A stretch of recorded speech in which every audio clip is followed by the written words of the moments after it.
Hello and welcome. I'm Thomas Porteous and you're watching Primetime Asia on NewsX World. Let's take a look at some of the top headlines coming out of the Indo-Pacific this hour. Thailand launches airstrikes on Cambodian positions after a Thai soldier is killed, with Cambodia reporting 4 civilians dead and thousands fleeing the border areas. Both sides trade blame for the heaviest clashes since July's ceasefire, as Malaysian Prime Minister Anwar warns the violence could unravel regional stability. A Beijing court orders Malaysia to compensate families of the 8 AMH370 passengers over 10 years after the flight vanished. The court adds that 47 other lawsuits were withdrawn following out-of-court settlements. China vows to defend its sovereignty and warns against external interference after the US releases a security strategy focused on deterring conflict over Taiwan. The warning follows Beijing's massive naval and Coast Guard deployment across East Asian waters in its largest maritime show of force to date. President Trump's new global security roadmap omits any target of denuclearizing North Korea, breaking with 2 decades of US policy. The shift sparks speculation that Washington is positioning for a diplomatic breakthrough with Pyongyang in 2026. Japan withdraws from a major nuclear power project in Vietnam, dealing a blow to Hanoi's energy plans and forcing a reassessment of future power supply. The move comes as Tokyo tightens scrutiny on overseas nuclear investments, leaving Vietnam seeking new partners. DGCA has issued show cause notices to Indigo CEO, COO and accountable manager over the ongoing disruptions. Meanwhile, the crisis-hit airline has paid refunds worth $827 million to customers for cancelled flights between November the 21st to December the 7th. The Kremlin says India will keep buying oil wherever it's profitable, despite US pressure to protect its economic interests. This comes after President Trump doubled tariffs on Indian goods to 50% in August over New Delhi's continued purchases of Russian oil. Syrians celebrate the first anniversary of Bashar al-Assad's overthrow with events in Damascus, Umayyad Square and military parades nationwide, even as the country struggles to recover from years of war. Celebrations come amid ongoing instability and a fractured landscape, 1 year after Assad fled to Russia.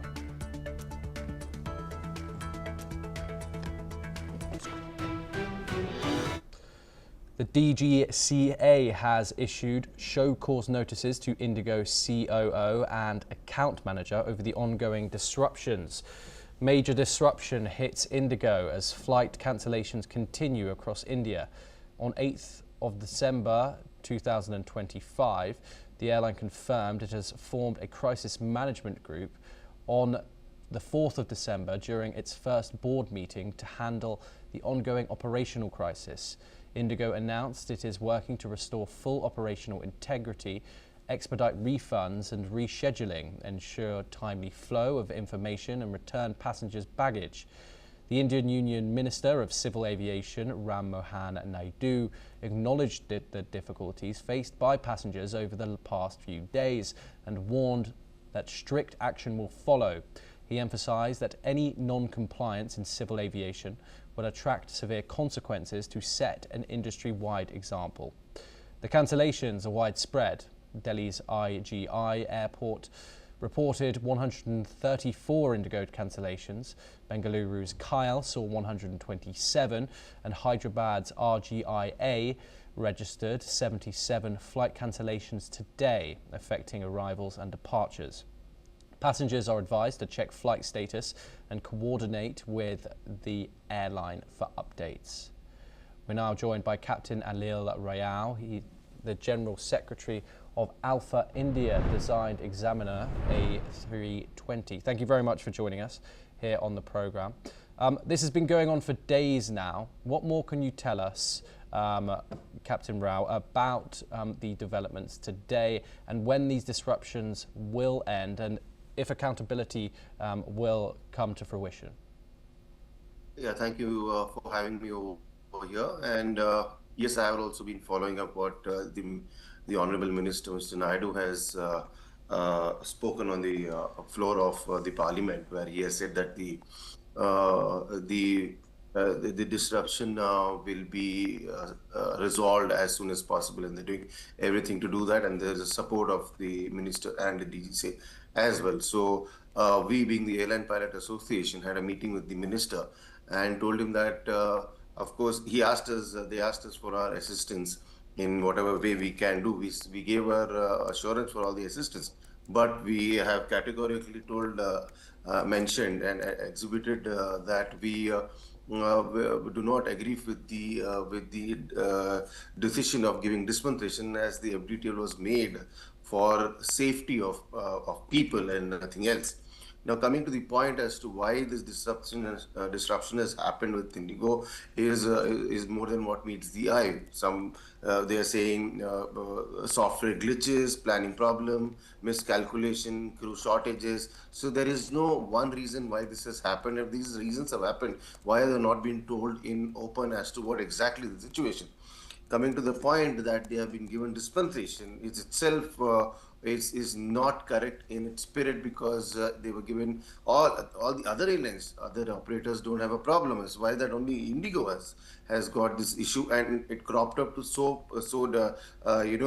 expanse, or a massive disruption has happened that they could not anticipate. Is difficult to understand that.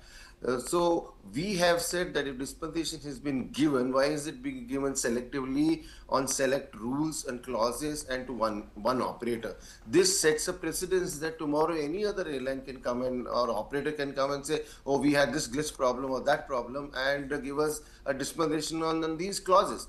When a rule is made, and rule was made with a lot of scientific study, with various operators involved in it, and ICAO's guidelines, and were given almost 2 years to implement it, then why is it not been implemented completely? And that too, it was asked to implement in phase-wise manner. Again, on phase-wise manner itself is a dispensation, and top of it that we are taking more dispensation, and it's only for commercial reasons and nothing else. So for commercial interest, if you have taken more than what you can chew, then the problem lies with the operator and not the poor passengers who have bought tickets, and then suddenly they see there's a disruption. They don't know how to handle it. So Alpha India has been categorically telling Minister and DGCA that this is not a national emergency or calamity where flights cannot be curtailed. This is about safety, especially in winter, where it's going to be fogging everywhere and low visibility operations are happening. This giving dispensation at that point of time it just goes against the spirit of having an FTTL. And Captain Rao, of course, what has been under serious scrutiny is the communication that has been with the customers, the passengers that have been stuck in these cities. Is this an ongoing problem? Do you think there's going to be some sort of institutional change after a huge disruption like this that, of course, continues? Do you have any hope for that? Of course, there is a hope with Minister. There's a hope with the DGCA that such kind of a massive disruption won't happen. Of course, they'll work on it, and it's a lesson to be learned that for all the other operators to learn that how to see that such disruptions don't happen, especially for an airline of that massive strength in this India. Even we are quite surprised as to what has happened. Now, the thing is that it has not happened overnight. It was well known that there would be a time where they will not be able to handle that kind of a requirement, because they had expected that they will go over, increase their flight operations in winter schedule and expect that they will get a dispensation, and that is what went wrong probably. And if they worked okay with the FDTL norms being implemented from 1st November, is what drastic happened in December, that 1,000+ flights got affected. So maybe there is more than what meets the eye here, and we need to investigate exactly as to what the reason was. And number one is see to it that it doesn't happen again. It'll be learning lesson for all the other operators. Number two is to hold the accountable people, accountable management as to why this has happened and what and due penalties also should be given as per the law. Now, third, coming to the people who have got stranded, who have become the victims of this mismanagement, shall be not only be apologized by the company, but also be compensated for what they have gone through. The people who could not go for the marriages, funerals, and important meetings where they had to go, and all this was probably known. If you did not know that, you did not have the strength to have a massive or increased operations in winters, you should have told the passengers well in advance that there is a problem going to happen, and please do not come to the airport, or give them an ample amount of time so they can look for an alternative mode of transportation. People were rushing into the airports, and Yeah. the flights were getting cancelled like a pack of cards, and that's what bothers us. That it could have been at least the passenger inconvenience could have been avoided. That's what. Yeah, well, Captain Rao, thank you very much for joining us. Of course, we'll bring our viewers all the updates on that Indigo situation as soon as we get them, as it unfolds, of course. We move next to East Asia, and Japan and China are locked in a diplomatic tussle over Japanese Prime Minister Sanai Takaichi's remark on Taiwan last month, while claims and counterclaims between the two countries continue, and Japan has been accused of increasing the pace of construction of a new military base on Megashima Island. Chinese media claims that Tokyo plans to relocate the US military carrier-based aircraft's field carrier landing practice. Even as the base is scheduled to be completed by 2030, China fears that the construction of this military base is laying the groundwork for Japan's future military expansion and build-up. This comes amid the recent escalation of tensions after Tokyo accused Beijing of aiming Chinese fighter jets J-15 radar at Japanese military aircraft in at least 2 incidents near Japan's Okinawa Islands. Joining us now is Dr. Satoru Nagao. He's a fellow at the Hudson Institute. He joins us live from Tokyo. Thank you very much for joining us, Dr. Nagao. Okay, of course, these tensions have been escalating over the past few months. Of course, Sanai Takaichi, Japan's first female prime minister, a known China hawk, previously made comments which has seen the worst friction in years between the two Eastern economic powerhouses. Of course, these have been escalating on a daily basis with claims and counterclaims from both countries. Okay, now we move to Dr. Satoru Nagao, who joins us live from Tokyo, Japan. Okay, we move on to our next story. Taiwan's Defense Minister Wellington Koo says that the island must strengthen its military capabilities after the Trump administration released its official national security strategy last Friday. Koo says that Washington views peace and stability in the Indo-Pacific as a top priority and believes in the region should work together on deterrence. He also noted that Taiwan should enhance its military strength and demonstrate its determination to cooperate in building an effective collective deterrence.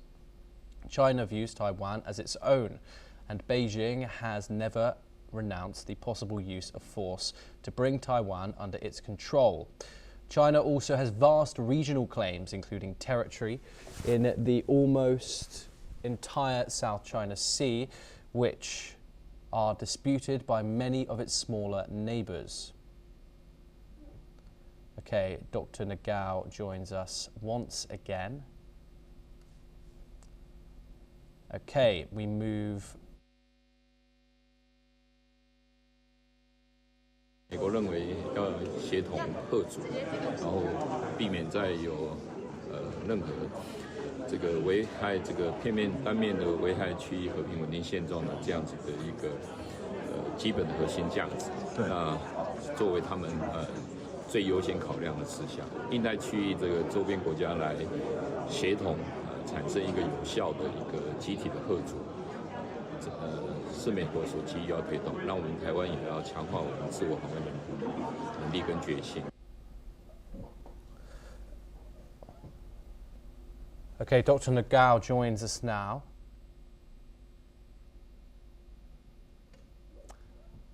Thank you very much for joining us, Dr. Nagao. What can you tell us about this situation where Taipei stresses this collective security coup and presses, of course, for military readiness? Recent China's activity indicated that what is China's plan when they invade Taiwan, and this is a good example when we check the scenario.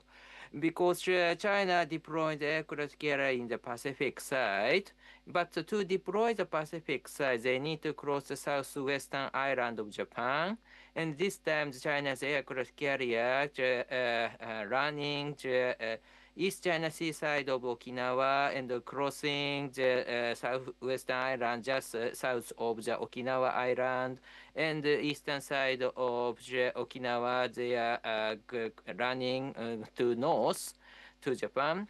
That is their course. So if China deploys the aircraft carrier in this area, when US try to help Taiwan or Japan try to help Taiwan, of course China's aircraft carrier is located between the US and Taiwan or Japan and Taiwan.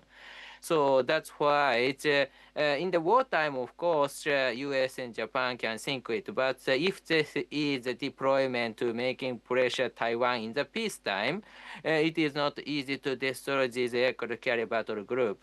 So view from Taiwan or view from US, Japan or Philippines or these countries, of course, to deal with China's blockade to Taiwan, of course, we should cooperate each other, especially to destroy the Chinese military force in the Pacific side of Taiwan to keep the connection between US and Taiwan, Japan, Taiwan, Philippines, Taiwan. So that's why, anyway, when China plan to invade Taiwan, in this case, of course, Taiwan needs help, Japan's help, the US help, the Philippines help, and they should collaborate. In this case, if something has happened in Taiwan, of course, there's a possibility, a high possibility that it could escalate to the war between China and all of the US side countries. So that's why the view from the collective self-defense in the Japan's definition, of course, Japan need to exercise this right to support US and Taiwan and other US side countries. Yes, Dr. Nagao, thank you very much as always for joining us. It's a pleasure to have you here on the programme. I do want to apologise to our viewers there for any technical issues that happened there. Okay, we now move over to South Asia, and Pakistan has strongly rejected India's External Affairs Minister S. Jaishankar's remarks, blaming its military for many of India's long-standing security challenges. Islamabad called the comments inflammatory, baseless and irresponsible. Responding a day later, Pakistan's foreign spokesman Tahir Andrabi said the country's armed forces are a core pillar of its national security framework and accused India of running a propaganda campaign against Pakistan's institutions and leadership. Jaishankar made the comments while speaking at the HT Leadership Summit in New Delhi.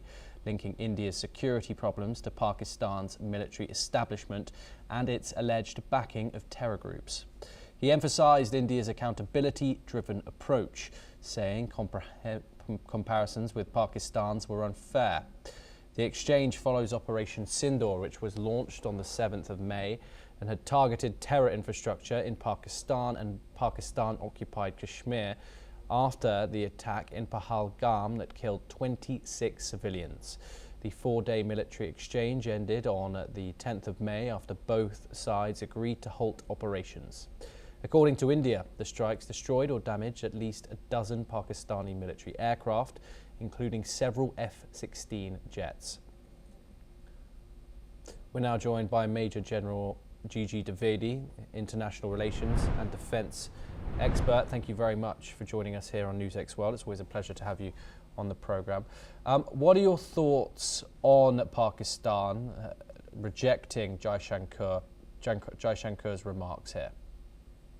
Well, Thomas, first and foremost, I think the marks of External Affairs Minister Jaishankar are well founded.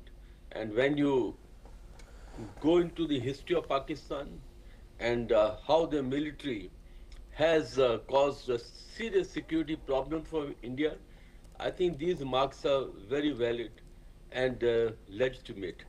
It's very important to understand as to how Pakistan is run, what the system that works, and how the military actually is responsible for not only Pakistan's problem, but for the problem for the other neighbors. Now, if you go back in history, Pakistan military actually has been responsible for repeated attacks on India. It starts from 1947. It was the Pakistan military, with the support of Pakistan military, the raiders, they came into Kashmir to annex Kashmir by force. So that was the start point of Pakistan military's, causing security issues with India. Then come to 1965. It was Field Marshal Ayub Khan who was at the helm of Pakistan, and that's the time Pakistan attacked India in 1965. Then you come to the era of Ziaul Haq when he was at the helm of Pakistan. He started the proxy war against India in Punjab in militancy. And then Musharraf was there, the chief. He was the architect for Kargil aggression. And now, of course, Asim Munir was the responsible for the Pahalgam attack. Now, Pakistan Army has run the country either directly or by proxy in the 78 years of the history. And Pakistan calls it a hybrid system, in that military controls the foreign policy, military controls the defense, and today Asim Munir also controls the economy because he is the chief negotiator for the economic issues. Like he had a lunch with the President Trump. So you can say that who calls the shot in Pakistan per se. Second point is military has assured that no government in Pakistan last 5 years. And yeah, please. Yeah, Major General Gigi Dwivedi, I'm very sorry we've ran out of time, but always a pleasure having you on the programme. Thank you very much for joining us. We have more news coming out of the Indo-Pacific to finish with. Indonesian President Prabowo Subianto has arrived in Islamabad for his maiden two-day visit to Pakistan, aiming at boosting bilateral cooperation. He was received at the Nurukan Air Base by President Asif Ali Zardari and Prime Minister Shehbaz Sharif. Subianto is accompanied by a high-level delegation of ministers and senior officials, as the visit marks 75 years of diplomatic relations between the two nations. During his stay, the Indonesian president will hold delegation-level talks with Prime Minister Shehbaz and meet President Zardari. He will also be called on by Pakistan's Army Chief and the Chief of Defence Forces, Field Marshal Assam Munir. Both sides will explore new opportunities in trade, investment, defence, health, IT, climate, education and culture. Several MOUs are expected to be signed. This is the first Indonesian presidential visit to Pakistan since 2018.